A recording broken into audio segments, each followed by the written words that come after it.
Estimados participantes del Diplomado en Procesos Electorales en las Américas, sean bienvenidos a esta presentación sobre el sistema electoral ecuatoriano.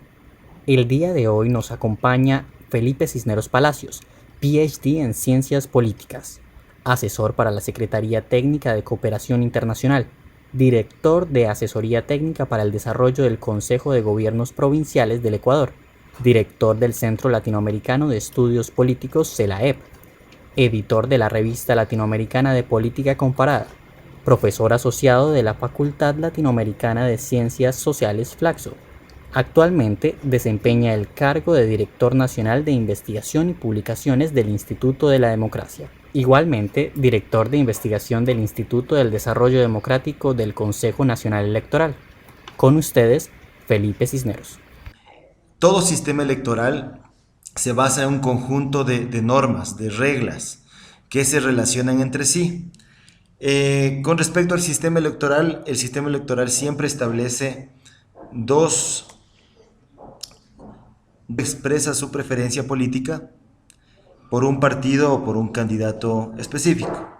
Es decir, son las normas que determinan cómo los votos de los electores se van a...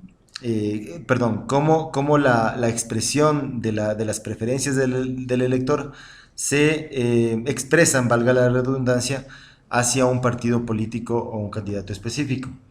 Ahora, asimismo, el sistema electoral establece cómo los votos se transforman en un cargo público.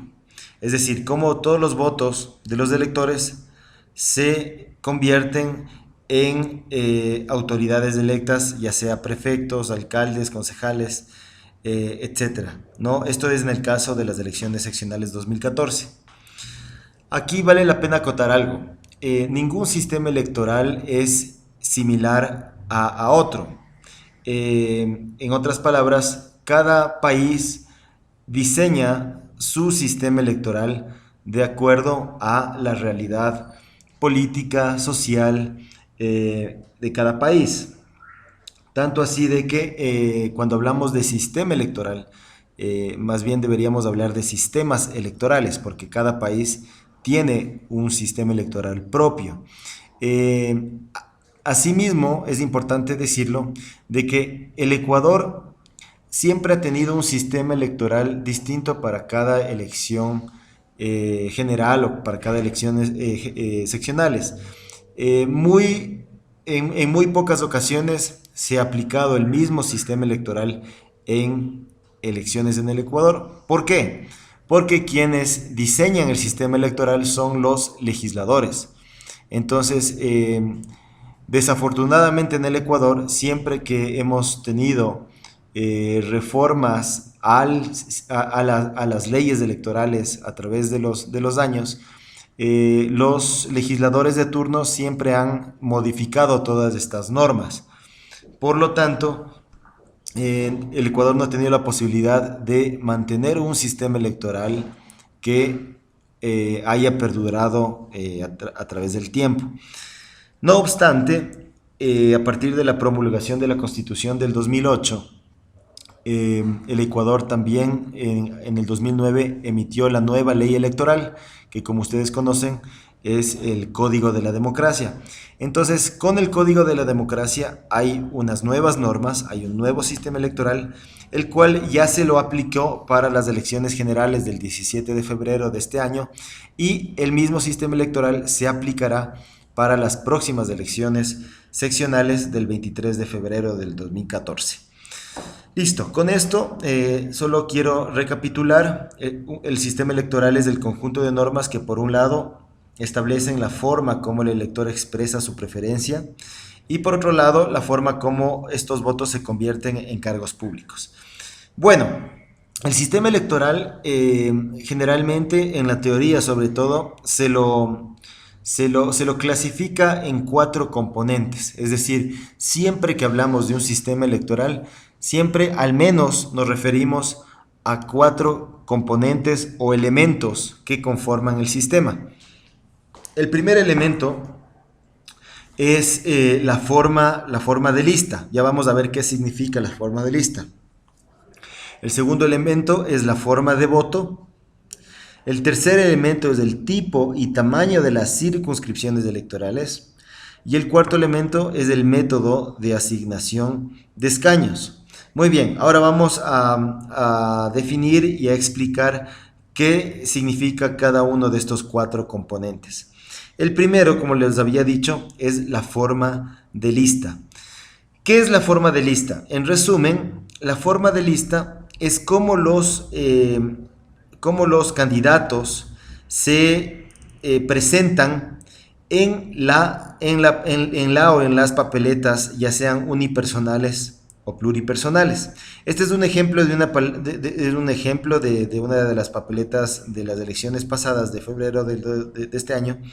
Y como ustedes pueden ver, es una papeleta, ¿no es cierto?, pluripersonal. Perdón, es una papeleta unipersonal. Este es un ejemplo de la papeleta de presidente y vicepresidente, en donde se presenta, cada partido presenta, ¿no es cierto?, la foto y el nombre de su candidato a presidente o presidenta y su binomio a vicepresidente o vicepresidenta. ¿Qué sucede? El Código de la Democracia vigente así lo determina en el artículo 163 del Código. En el artículo 163 del Código se establece la forma de lista, ¿no es cierto?, para la elección tanto para prefectos como para alcaldes. Esto es en cuanto a listas unipersonales, es decir, la papeleta en donde nosotros vamos a elegir una dignidad, ¿sí? Unipersonal, una dignidad. Que en el caso de la elección para prefectos y viceprefectos es una lista unipersonal, pero en binomio, porque tenemos que elegir a un prefecto y a un viceprefecto, pero dentro de una misma lista. Lo propio pasa para alcaldes. En alcaldes vamos a elegir un alcalde o una alcaldesa, por lo tanto es una lista unipersonal. Entonces, en otras palabras, cuando hablamos de la disposición de los candidatos en la papeleta, ya sean en listas unipersonales o pluripersonales, como ya vamos a ver a continuación, a eso se lo conoce como la forma de lista, ¿no? En el artículo 163, la ley establece un candidato a elegir. En el 160 del Código, la forma de lista establece candidatos a elegir y el sistema electoral, en este caso, se lo conoce como, a este tipo de papeleta se le conoce como una papeleta. ¿Qué quiere decir las listas abiertas? Listas abiertas es justamente la posibilidad, ¿no es cierto?, de que en la papeleta tanto la foto como el nombre de cada uno de ellos, para que el elector pueda elegir, o la posibilidad de ver a todos y cada uno de los candidatos dentro de la papeleta, se le conoce como listas abiertas. En el caso de la elección para concejales y vocales de las juntas parroquiales rurales, el artículo 160 del Código de la Democracia es el que establece justamente esta normativa. Muy bien, eso en cuanto a la forma de lista. El segundo elemento del sistema electoral, en cambio, se lo conoce como la forma de voto. La forma de voto está estrechamente vinculada con la forma de lista, porque es la forma como el elector emite su voto en la papeleta, como el elector raya su preferencia en la papeleta. A eso se lo conoce como forma de voto.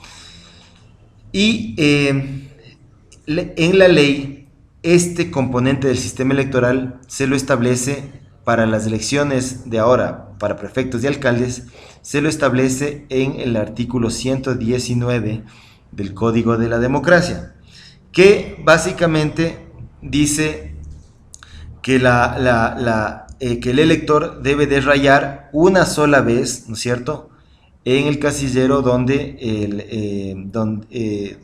en el casillero de la preferencia del elector. Si raya en más de un casillero, el voto inmediatamente es nulo. O si no raya en ninguno de los casilleros, el voto inmediatamente es un voto blanco. Entonces, la forma de voto justamente precisa la forma como el elector emite su voto, como el elector raya su voto en la papeleta, ¿no? Y esto está estrechamente vinculado a la forma de lista, en el sentido de que, en el caso ecuatoriano, el elector puede ver en listas abiertas, ¿sí?, a qué candidato o candidata puede elegir. Lo mismo pasa en las papeletas pluripersonales, es decir, en este caso para las elecciones de concejales, vocales de juntas parroquiales rurales. El sistema electoral ecuatoriano tiene una particularidad en este sentido frente a otros sistemas a nivel del mundo inclusive.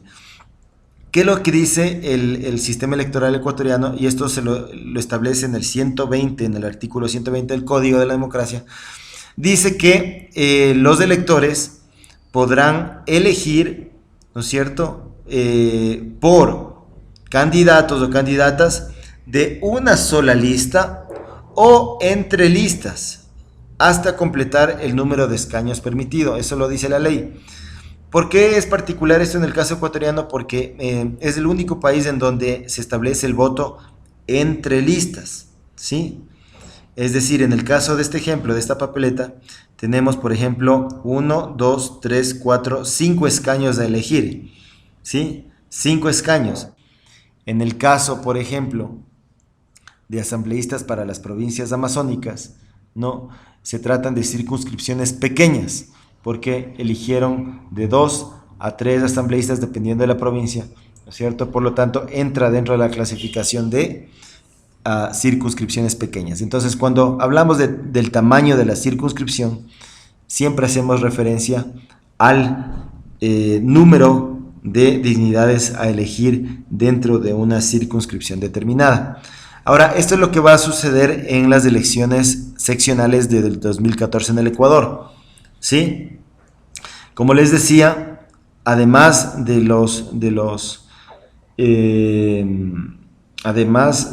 las dignidades que ya se elegían hasta esta elección, por temas de la ley que obliga un nuevo diseño de nuevas circunscripciones de acuerdo a la población, el Consejo Nacional Electoral estaba obligado a diseñar, elaborar nuevas circunscripciones dentro del territorio nacional, tanto así de que para estas elecciones habrán 13 cantones más poblados del Ecuador. La ley establece lo siguiente para el diseño de nuevas circunscripciones, y esto está en estos códigos que les acabo de, perdón, estos artículos que les acabo de mencionar en la lámina anterior, ¿no? No me voy a detener en los artículos porque es un poco largo, pero sí les voy a resumir en esta tabla. Las circunscripciones, en primer lugar, se diseñan de acuerdo al tamaño poblacional en el Ecuador, ¿sí? Y la ley dice, en otras palabras, que aquellos cantones que superen los 100.000 habitantes para arriba se subdividirán en subcircunscripciones, si cabe el término, y la ley establece la siguiente fórmula. Dice que para establecer el número de circunscripciones o el tamaño de la circunscripción para cada uno de estos cantones con bastante población, se deberá, en primer lugar, determinar el total de habitantes de la población urbana, en este caso del Cantón Cuenca. También se deberá determinar el total de habitantes de Cuenca y sacar sus porcentajes respectivos. Este es el total. Esta población se la obtiene de acuerdo al último censo de población, que en el caso se calcula de la siguiente manera. El porcentaje de la población urbana, ¿sí?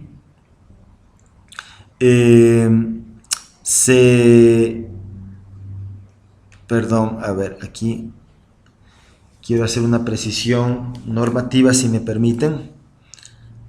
Si me permiten un minuto, por favor. Ya. La fórmula justamente de cálculo. La fórmula de cálculo para las nuevas circunscripciones la establece el artículo 157 del código, este artículo de aquí, 157, y dice: el Consejo Nacional Electoral municipales de cada cantón. En cada circunscripción se elegirá el número que resulte de multiplicar. Entonces vamos a multiplicar el total de concejales, del cantón, el total de concejales en este caso son 15, y este número 15 lo dice el artículo 152 del código. Por eso que es importante de que estos detalles ustedes ya lo vayan revisando posterior a esta presentación. El 152 establece el número de concejales que deberá tener cada una de las poblaciones, cada uno de los cantones a nivel nacional. En el caso de Cuenca se estableció un total de 15 concejales. En fin, el 157, lo que les decía, la fórmula decía de que el número de circunscripciones se establecerá multiplicando el total de concejales de un cantón determinado por el porcentaje de la población, en este caso urbana, que en este caso es 9,85. Lo propio en lo rural, el porcentaje de la población por el total de habitantes rurales. En este caso es 5,15. La ley también indica en el 157, dice: el resultado, es decir, el resultado se aproximará al entero más cercano. En este caso 9,85 se aproxima a 10. En el caso de 5,15 el entero más cercano es 5.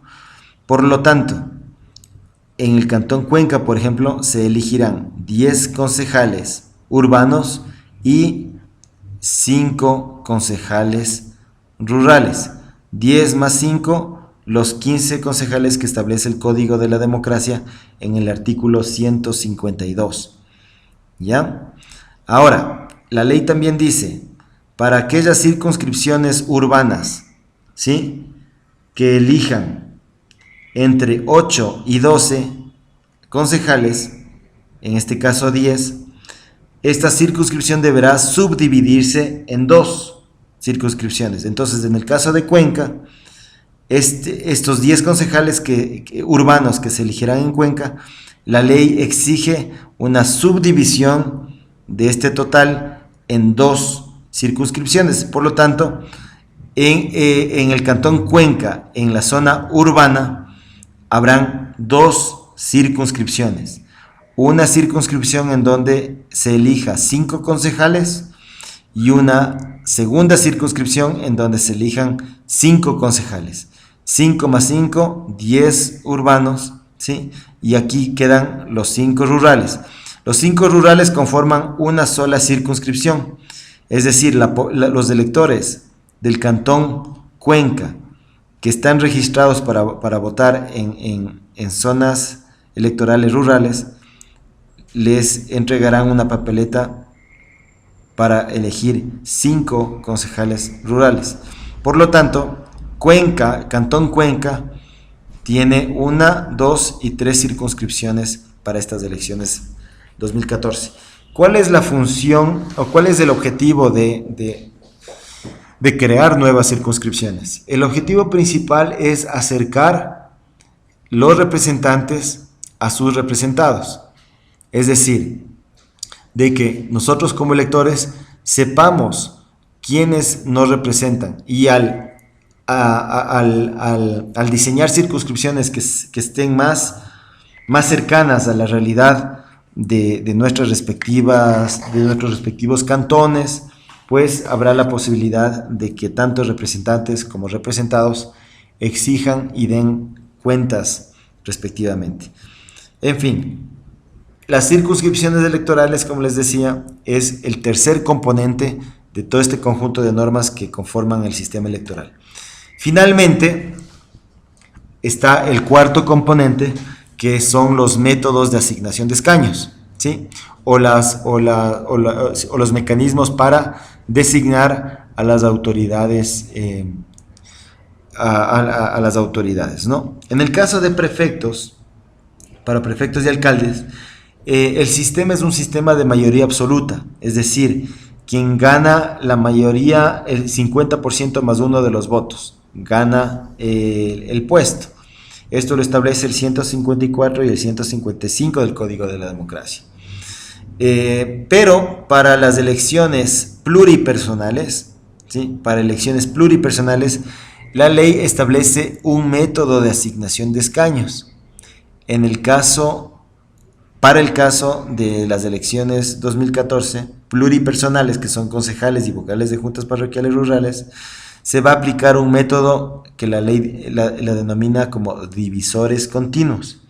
Esto en la teoría se lo conoce como el método D'Hondt. ¿Dónde dice esto? En el artículo 164 del Código de la Democracia. ¿Cómo funciona el método D'Hondt o de divisores continuos? Muy fácil. El primer paso para la asignación del método D'Hondt es la siguiente. En primer lugar, para cada organización política se debe sumar los votos nominales, es decir, los votos totales de cada uno de los candidatos en la lista, ¿sí? Para obtener un total de votos nominales de cada candidato o candidato. Ejemplo, aquí tenemos una lista determinada, la lista de la organización política A, por ejemplo, y tenemos 4 candidatos como un ejemplo. Entonces, paso 1 para aplicar el método, se suman los votos nominales de cada candidato. Entonces, vamos sumando los votos nominales del candidato 1. Tiene aquí 5, 10, 15, 20, 25, 30. Total de votos nominales del candidato 1, 30. Vamos sumando al siguiente candidato. Tenemos 25. Candidato 3, 20. Candidato 4, 15. Muy bien. Este es el primer paso. Hemos sumado, ¿sí?, todos los votos nominales de cada uno de los candidatos dentro de una misma lista. Paso 1. Paso 2. Tenemos que sumar el total de votos nominales de esa lista. Es decir, 30 del candidato 1, 25 del candidato 2, más 20 del candidato 3 y más 15 del candidato 4. El total de votos válidos de la organización política A es 90. Ese es el paso 2 para la aplicación del método. Sumar el total de votos válidos, sumar el total de votos nominales de cada organización política, de cada candidato, para obtener el total de votos válidos de la organización política, 90.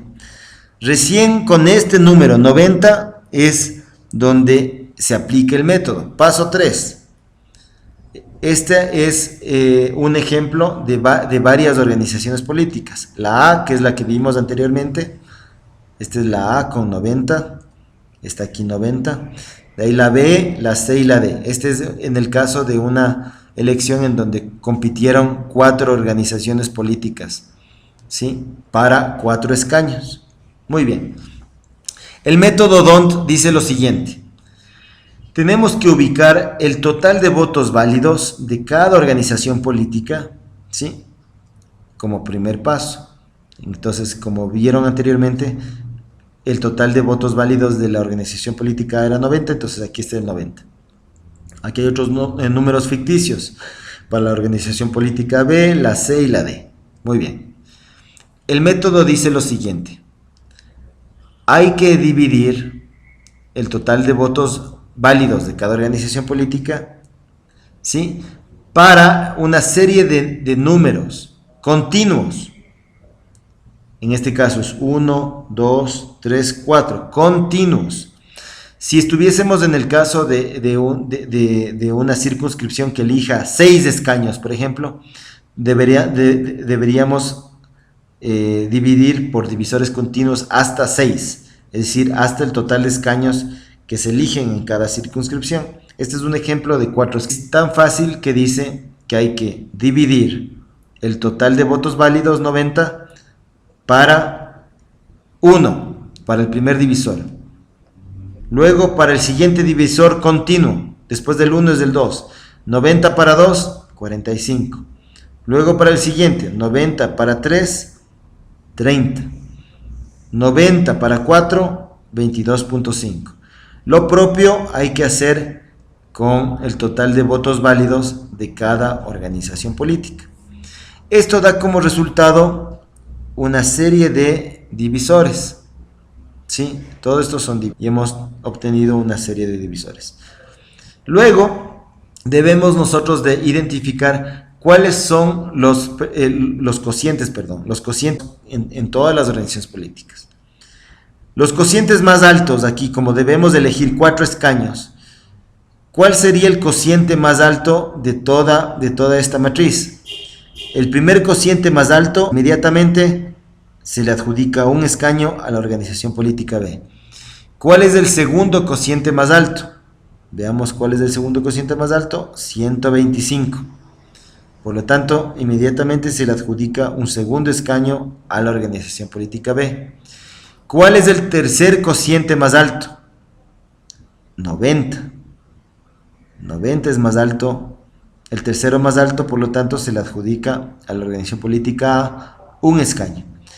¿Y cuál es el cuarto más alto? Porque este es un ejemplo de 4 escaños. ¿Cuál es el cuarto más alto? Pues 83.3, el cociente de 83.3. Por lo tanto, un escaño más a la organización política B. Si es que estaríamos frente a una circunscripción con 5 escaños, el siguiente cociente más alto, ¿cuál sería? De todos estos. El siguiente cociente más alto sería 80. Por lo tanto, si serían 5 escaños en esta circunscripción, se le adjudicaría un escaño al partido C. Entonces, como se darán cuenta, el método de asignación de escaños, en resumen, dice lo siguiente. Número 1, sumamos los votos nominales de cada candidato dentro de una organización política. Paso 2, sumamos el total de votos nominales y obtenemos un total de votos válidos de la organización política X. Número 3, ya en la aplicación del método, colocamos la suma total de votos válidos en cada organización política que participa y lo dividimos para divisores continuos, 1, 2, 3, 4, 5, 6, 7, dependiendo del total de números de escaños que se eligen en esa circunscripción. Y obtenemos una serie de cocientes.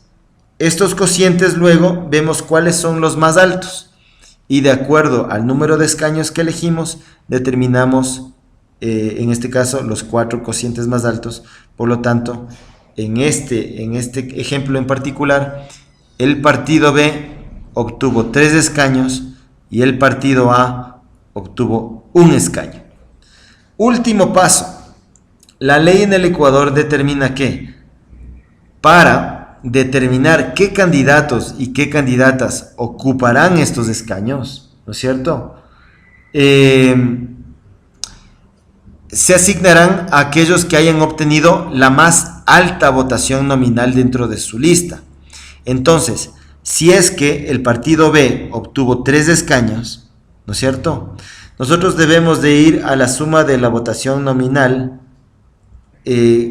cuál de ellos obtuvo el escaño. En ejemplo, a ver, si la organización política A obtuvo un escaño que se le adjudicó a la organización política A, ¿sí? Se le dará al candidato 1 por ser nominales en esa lista.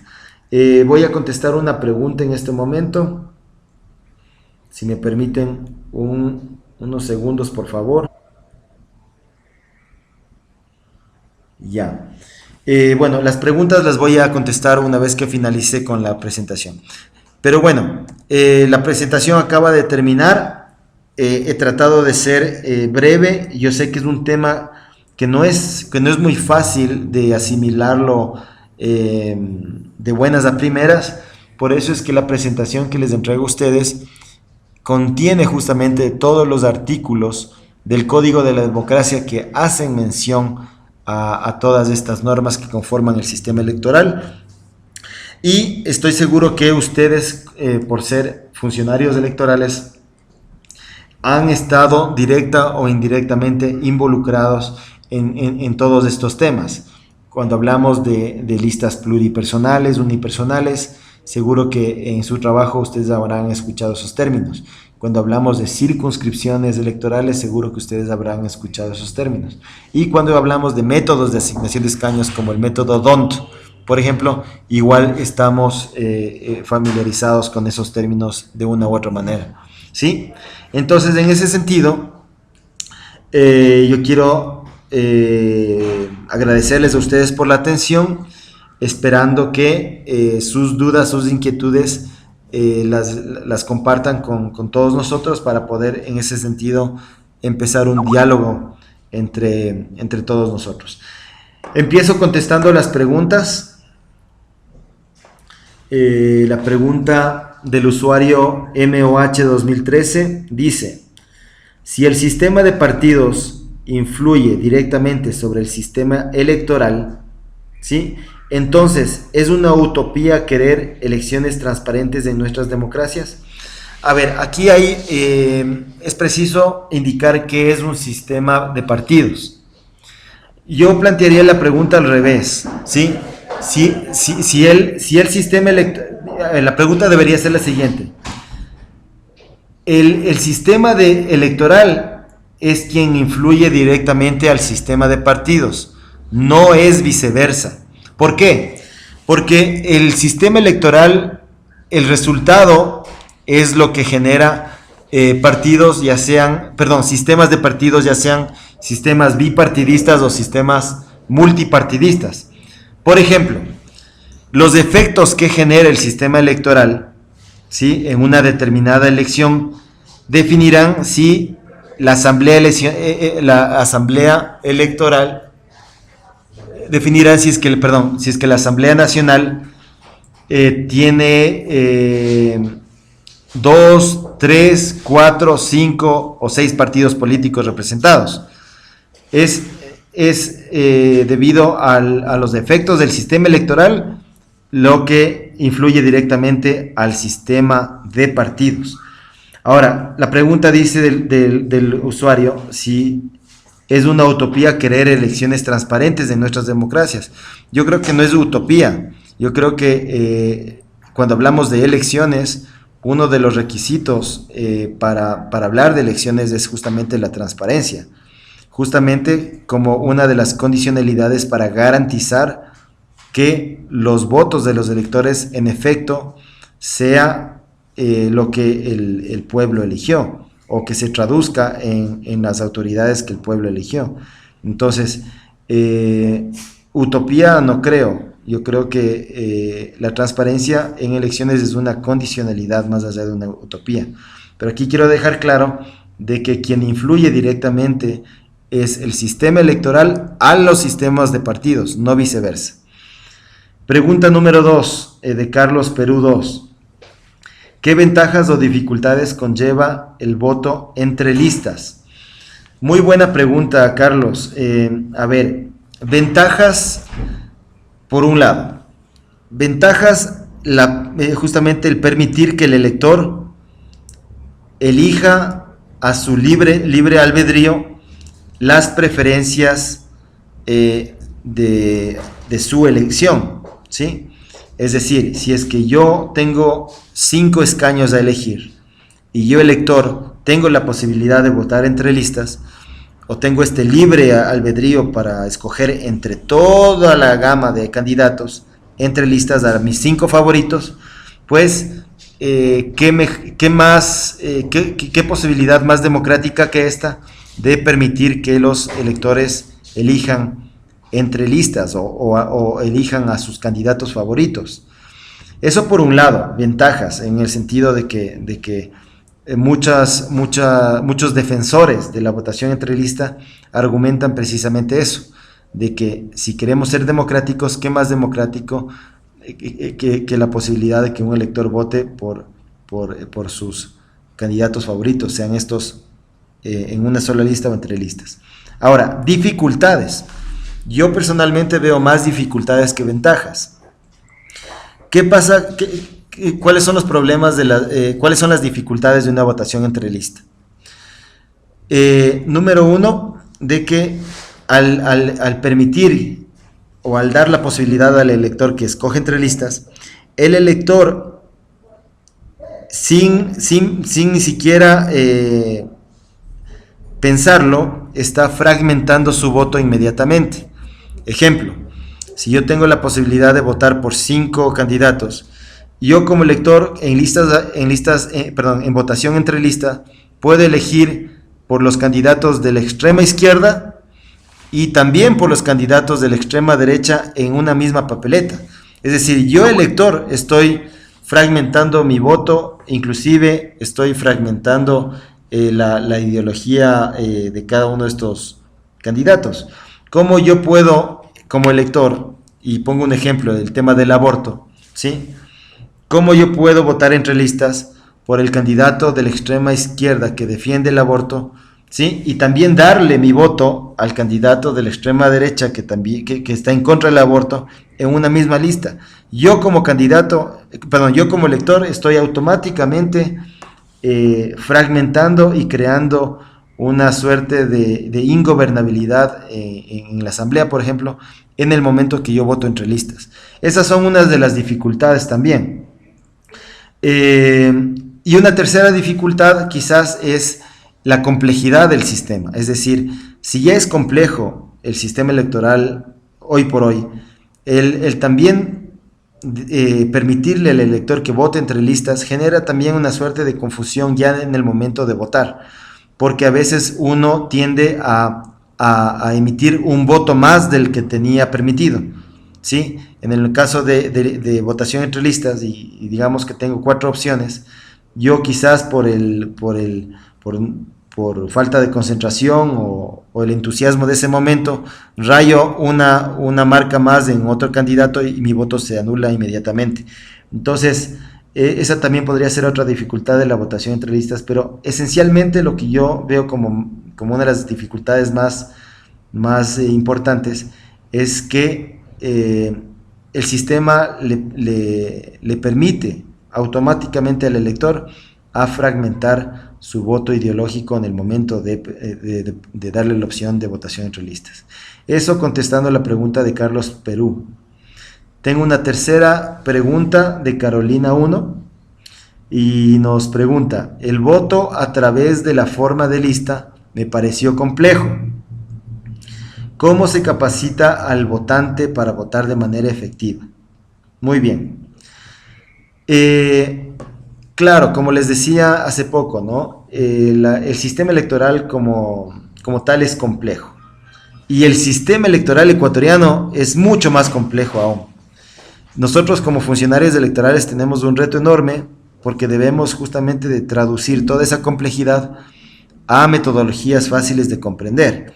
Entonces entiendo la preocupación de Carolina en cuanto a la capacitación se refiere porque no es fácil. Pero contestando su pregunta, su inquietud, me dice que la forma de lista le pareció complejo. Volvamos solo a recapitular qué es la forma de lista. La forma de lista es cómo se presenta la papeleta al elector. En el caso de las elecciones de 2013, nosotros vamos a tener 4 tipos de lista aproximadamente. 4 papeletas aproximadamente. El elector el día de la elección le darán una papeleta para la elección de prefecto y viceprefecto. Esa es una papeleta uninominal, es decir, el elector tiene que rayar una sola vez por el partido de su preferencia, nada más. Si raya 2 veces en 2 casilleros se anula el voto. Esa es una de las papeletas, la papeleta uninominal para prefectos, ¿no? Hay una segunda papeleta uninominal que es para alcaldes o alcaldesas. Entonces es una papeleta con una sola foto, ¿sí? para cada uno de los partidos políticos, y el elector tiene que simplemente rayar una sola vez para por el candidato o candidata favorito. Y va a recibir una tercera papeleta, que es para los concejales municipales. En el caso de electores que viven en zonas urbanas, se les van a entregar solo las papeletas con concejales urbanos, con los candidatos para concejales urbanos, y las personas y los electores que habiten en zonas rurales o que estén inscritos en zonas rurales, se les presentará la papeleta para concejales rurales. Esta papeleta de concejales son papeletas pluripersonales, porque nosotros, dependiendo de nuestra circunscripción, elegimos o 5 concejales o hasta 7 concejales, dependiendo, bueno, perdón, ahí tengo un error. Dependiendo de la circunscripción, nosotros vamos a elegir desde 5 concejales hasta un total de, como les estoy pasando acá la presentación, hasta un total, ¿no es cierto?, de 15 concejales, como es el caso de Cuenca y de Guayaquil. En el Distrito Metropolitano de Quito vamos a elegir 21 concejales. Entonces, dependiendo del número de concejales de elegir en cada cantón, es donde se presentará una papeleta pluripersonal